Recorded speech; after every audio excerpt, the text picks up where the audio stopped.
Hello everyone, welcome you all to my YouTube channel. Guys, ನಾನು ನಿಮ್ಗೊಂದು ಕೇಳ್ತೀನಿ, ನಿಮ್ಮ ಜಸ್ಟ್ ಫ್ರೆಂಡು ಹೇಗೆ ನಿಮ್ಮ ಬೆಸ್ಟ್ ಫ್ರೆಂಡ್ ಆದರು ಅಂತ ಕೇಳಿದರೆ ಹೇಳಲಿಕ್ಕಾಗತ್ತಾ? No way. ಯಾಕಂದರೆ ಅವ್ರ ಜೊತೆ ತುಂಬಾ ಟೈಮ್ ಸ್ಪೆಂಡ್ ಮಾಡಿರ್ತೀವಿ, ಸಾಕಷ್ಟು ಮೆಮೊರೀಸ್ ಇರ್ತವೆ. ಎಲ್ಲೋ ಇದ್ವಿ, ಪಿ ಜಿಲಿ ಬಂದು ಸೇರಿದ್ವಿ. ಆ ಪಿ ಜಿಲಿ ಕ್ಲೋಸ್ನೆಸ್ ಬೆಳೀತಾ ಬೆಳೀತಾ ರೂಮ್ ಅಂತ ಮಾಡ್ಕೊಂಡ್ವಿ. ರೂಮ್ ಮಾಡಿದ ಮೇಲೆ ಇನ್ನೂ ಬಾಂಡಿಂಗ್ ಜಾಸ್ತಿ ಆಯಿತು, ಒಂಥರ ಫ್ಯಾಮಿಲಿ ಬಾಂಡಿಂಗೇ ಬಂತು. ಆ ಫ್ಯಾಮಿಲಿ ಬಾಂಡಿಂಗ್ ಬಂದ ಮೇಲೆ ಒಬ್ಬರನ್ನ ಬಿಟ್ಕೊಡೋದುಂಟಲ್ಲ, ಅದು ತುಂಬಾ ಕಷ್ಟ. ಇಷ್ಟು ಟೈಮ್ ನಮ್ಮ ಜೊತೆ ರೂಮ್ಮೇಟ್ ಆಗಿದ್ದವಳು ಈಗ ಮದುವೆ ಆಗಿ ಇನ್ನೊಂದು ಕಡೆ ಹೋಗ್ತಾ ಇದ್ದಾಳೆ. ಅವಳ ಮದುವೆ ಅಟೆಂಡ್ ಆಗಲಿಕ್ಕೆ ನಾವಿವತ್ತು ಹೋಗ್ತಾ ಇದ್ದೀವಿ.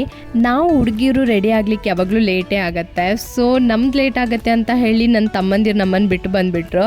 ನೆಕ್ಸ್ಟಲ್ಲಿ ನಾವು ಮಣಿಪಾಲದವರೆಗೆ ಆಟೋದಲ್ಲಿ ಬಂದು ಅಲ್ಲಿಂದ ಬಸ್ಸಿಗೆ ಗೌರ್ಮೆಂಟ್ ಬಸ್ ಸ್ಟಾಪಿಗೆ ಬಂದ್ವಿ. ಹಾಗೆ ಗೌರ್ಮೆಂಟ್ ಬಸ್ ಹಿಡಿದು ಬೈಂದೂರು ರೀಚ್ ಆದ್ವಿ. ಬೈಂದೂರು ಬಸ್ ಸ್ಟಾಪಿಂದ ಒಂದು 10 ಮಿನಿಟ್ಸ್ ಅಷ್ಟೇ ಇತ್ತು ಹಾಲು. ಹಾಗಾಗಿ ನಾವು ಆಟೋ ಮಾಡ್ಕೊಂಡು ಬಂದ್ವಿ. ಅಲ್ಲಿ ಬಂದಮೇಲೆ ನಾವು ರೀಚ್ ಆಗುವಷ್ಟರಲ್ಲಿ ತಾಳಿ ಎಲ್ಲ ಕಟ್ಟಾಗೋಗಿತ್ತು. ಸೊ ಲೇಟ್ ಆಗಿಬಿಟ್ಟಿತ್ತು ನಮಗೆ ರೀಚ್ ಆಗುವಷ್ಟರಲ್ಲಿ. ಅದಾದ ನಂತರ ಅವಳಿಗೆ ಮಾತಾಡ್ಸ್ಲಿಕ್ಕೆ ಅಂತ ಬ್ರೈಡ್ ರೂಮಿಗೆ ಹೋದ್ವಿ. ಅಲ್ಲೆಂತೂ ಸಿಕ್ಕಾಪಟ್ಟೆ ಬೇಜಾರಾಗ್ತಾ ಇತ್ತು, ಇನ್ನು ಅವಳು ನಮ್ಮ ಜೊತೆ ಇರಲ್ವಲ್ಲ ಅಂತ. ನಮ್ಮದು 7 to 8 ಇಯರ್ಸ್ ಮೆಮೊರೀಸ್ ಇದೆ. ಅದನ್ನೆಲ್ಲ ನೆನ್ಪು ಮಾಡ್ಕೊಳ್ಳುವಾಗ ಈ ಥರ ಒಂದಿನ ಬರುತ್ತೆ ಅನ್ನೋದೇ ಬೇಜಾರು. ಹಾಗೆ ರೂಮ್ಮೇಟ್ಸ್ ಕಡೆಯಿಂದ ನೆನಪಿಗೋಸ್ಕರ ಒಂದು ಪುಟ್ಟದಾಗಿರೋ ಗಿಫ್ಟ್ ತೊಗೊಂಡು ಹೋಗಿದ್ವಿ. ಅದನ್ನು ಕೊಟ್ಬಿಟ್ಟು ಊಟಕ್ಕಂತ ಹೊರಟ್ವಿ. ಊಟದಲ್ಲಂತೂ ಸಿಕ್ಕಾಪಟ್ಟೆ ವೆರೈಟಿ ಇತ್ತು. ಯಾವುದನ್ನು ತಿನ್ನೋದು ಯಾವುದನ್ನು ಬಿಡೋದು ಅನ್ನೋ ರೀತಿ. ಮೊದಲೇ ಸೆಕೆ ಇತ್ತು, ಅದರಲ್ಲಿ ಸಹ ಆ ಸೆಕೆಯಲ್ಲಿ ಅಷ್ಟೊಂದು ಊಟ ಮಾಡಲಿಕ್ಕೂ ಸಹ ಆಗ್ತಾ ಇರಲಿಲ್ಲ. ಅದಾದ ನಂತರ ಫೈನಲ್ ಆಗಿ ಐಸ್ ಕ್ರೀಮ್ ಮತ್ತು ಮಜ್ಜಿಗೆ ಬಂತು. ಎಷ್ಟೇ ಹೊಟ್ಟೆ ಫುಲ್ಲಾಗಿರಲಿ, ಐಸ್ ಕ್ರೀಮ್ ಅಂತ ಬಂದಾಗ ಬಿಟ್ಕೊಡೋಕ್ಕಾಗತ್ತಾ? ನೋ, ಅಷ್ಟೇ. ಸೊ ಊಟ ಎಲ್ಲ ಮುಗಿಸ್ಬಿಟ್ಟು ನಾವು ಹೊರಗಡೆ ಅಷ್ಟರಲ್ಲಿ ಬ್ರೈಡ್ ಆ್ಯಂಡ್ ಗ್ರೂಮ್ ಕೂಡ ಊಟ ಮುಗಿಸಿ ಫೋಟೋಶೂಟ್ ನಡೆಸ್ತಾ ಇದ್ರು. ಸೊ ಆ ಟೈಮಲ್ಲಿ ನಾವು ಕೂಡ ಹೋಗಿ ನಿಂತ್ಕೊಂಡ್ವಿ. ಫ್ರೆಂಡ್ಸ್ ಅಂದಮೇಲೆ ನಾವೇನು ಮಾಡ್ತೀವಿ, ಅಫ್ಕೋರ್ಸ್ ನಾವು ಕೂಡ ಪೋಸಸ್ ಎಲ್ಲ ಹೇಳ್ಕೊಂಡು ಆ ಪೋಸಸ್ಗಳ ಜೊತೆ ಅವರನ್ನು ರೇಗಿಸ್ಕೊಂಡು ಹಾಗೆ ನಿಂತ್ಕೊಂಡ್ವಿ. ಫೈನಲಿ 3 o'clock ಅನ್ನುವಾಗ ಮದುವೆ ಹಾಲಿಂದ ಹೊರಡೋ ಟೈಮು. ಸೊ ಅವಳಿಗೆ ಬಾಯ್ ಹೇಳ್ಕೊಂಡು ಹೋಗುವಾಗಂತೂ ಸಿಕ್ಕಾಪಟ್ಟೆ ಬೇಜಾರಾಗ್ತಾ ಇತ್ತು. ಎನಿವೇ, ಏನೂ ಮಾಡೋಕ್ಕಾಗಲ್ಲ, ಲೈಫು ಇದೆಲ್ಲ. ಎಲ್ಲರೂ ಕೂಡ ಒಂದಲ್ಲ ಒಂದಿನ ಹೀಗೆ ಆಗ್ತೀವಿ, ಎಲ್ಲ ರೂಮ್ಮೇಟ್ಸು ಕೂಡ.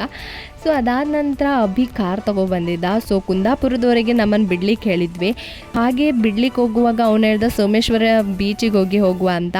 ಅಲ್ಲಿ ಬಿಸಿಲು ಸಹ ಇತ್ತು. ಸೊ ಜಾಸ್ತಿ ಏನಿಲ್ಲ, 10 ಮಿನಿಟ್ಸ್ ಏನೋ ಅಲ್ಲೇ ಇದ್ವಿ. ಅದಾದ ನಂತರ ನಮಗೆ ಬಸ್ ಸ್ಟಾಪಿಗೆ ಬಿಡ್ತೀನಿ ಅಂತ ಹೇಳಿ ಹೋಗುವಾಗ ಹಾಗೆ ಮನೆಗೆ ಬನ್ನಿ ಅಂತ ಹೇಳ್ದ. ಅದು ಕೂಡ ಆಗೋಗ್ಲಿ ಅಂತ ಹೇಳಿ ಹಾಗೆ ಅವ್ರ ಮನೆಗೆ ಹೊರಟ್ವಿ. ಬಸ್ಸಲ್ಲಿ ಬಂದಿದ್ದು ನಮಗಂತೂ ಟಯರ್ಡ್ ಆಗಿಬಿಟ್ಟಿತ್ತು. ಅದಕ್ಕೆ ನನ್ನ ಫ್ರೆಂಡ್ಸ್ ಇಬ್ಬರು ಕೂಡ ಬ್ಯಾಕ್ ಸೀಟಲ್ಲಿ ಮಲ್ಕೊಬಿಟ್ಟಿದ್ರು. ಹಾಗೆ ಫೈನಲಿ ಅವ್ರ ಮನೆ ಹತ್ರ ರೀಚ್ ಆದ್ವಿ. ಕಾರನ್ನು ಮೇನ್ ರೋಡ್ ಹತ್ರನೇ ಇಟ್ಕೊಂಡು ಹಾಗೆ ಸ್ವಲ್ಪ ಒಂದು 10 ಮಿನಿಟ್ಸ್ ನಡ್ಕೊಂಡು ಒಳಗಡೆ ಹೋಗ್ಲಿಕ್ಕಿತ್ತು. ಅವ್ರ ಮನೇಲಿ ಸ್ವಲ್ಪ ಟೈಮ್ ಸ್ಪೆಂಡ್ ಎಲ್ಲ ಮಾಡಿ ಜ್ಯೂಸ್ ಎಲ್ಲ ಕೊಟ್ಟರು. ಜ್ಯೂಸ್ ಎಲ್ಲ ಕುಡ್ಕೊಂಡು ಅವ್ರ ಮನೆ ಒಂದು ಪುಟ್ಟ ಕಣ್ಣನ ಜೊತೆ ಗಮ್ಮತ್ತೆಲ್ಲ ಮಾಡಿಬಿಟ್ಟು ಮತ್ತೆ ಅವ್ನು ನಮಗೆ ಬಸ್ ಸ್ಟಾಪ್ವರೆಗೆ ಬಿಡ್ಲಿಕ್ಕಂತ ಬಂದಿದ್ದ. ಅವ್ರ ಮನೆ ರೈಲ್ವೆ ಸ್ಟೇಷನ್ಗೆ ಹತ್ತಿರ ಇರೋದ್ರಿಂದ ಟ್ರೈನಿಗೆ ಹೋಗ್ಲಿಕ್ಕೆ ಹೇಳ್ತಾ ಇದ್ದ. ಬಟ್ ನಾವೇ ಹೋಗಬೇಕು ಅಂತ ಹೇಳಿ ಹಠ ಮಾಡಿ ಬಂದುಬಿಟ್ವಿ. ಬಟ್ ನಾವು ಬಸ್ ಸ್ಟಾಪಿಗೆ ಬಂದಮೇಲೆ ನನ್ನ ತಮ್ಮ ಇಲ್ಲ, ನಾನು ಟ್ರೈನಿಗೆ ಹೋಗ್ತೀನಿ ಅಂತ ಹೇಳಿ ಅವನ ಜೊತೆ ರಿಟರ್ನ್ ಆಗಿ ಹೊರಟ. ನಾವು ಬಸ್ಸಿಗೆ ಅಂತ ಬಂದ್ವಿ. ಬಸ್ಸಿಗೆ ಬಂದಮೇಲೆ ಅನ್ನಿಸ್ತು ಸಿಕ್ಕಾಪಟ್ಟೆ ಬೇಜಾರಾಗ್ತಾಯಿತ್ತು, ಟ್ರೈನಲ್ಲೇ ಹೋಗ್ಬೋದಿತ್ತು ಅಂತ. ಟ್ರೈನು 5:45 ಹಾಗೆ ಉಡುಪಿ ರೀಚ್ ಆಗುವಾಗ 6:30 ಅಂತ ತೋರಿಸ್ತಿತ್ತು. ಬಟ್ ಬಸ್ಸಲ್ಲೇ ನಾವು ಬೇಗ ಹೋಗಿ ಮುಟ್ತೀವಿ ಅಂತ ಹೇಳಿ 5 ಅನ್ನುವಾಗ ಅವ್ರ ಮನೆಯಿಂದ ಹೊರಟಿದ್ವಿ. ಬಟ್ ನಾವು ರೂಮ್ ರೀಚ್ ಆಗುವಾಗ 7 ಆಗಿತ್ತು. ಹಾಗೆ ನನ್ನ ಬ್ರದರ್ ರೂಮಿಗೆ ರೀಚ್ ಆಗುವಾಗ 7:15 ಏನಾಗಿತ್ತು ಅಷ್ಟೇ. ಸೊ ಎನಿವೇ, ಈ ಒಂದು ಮೆಮೊರೀಸ್ ನಿಜವಾಗ್ಲೂ ಲೈಫಲ್ಲಿ ಒಂಥರ ಬೆಸ್ಟ್ ಮೆಮೊರೀಸ್ ಅಂತಲೇ ಹೇಳ್ಬೋದು. So thanks for watching.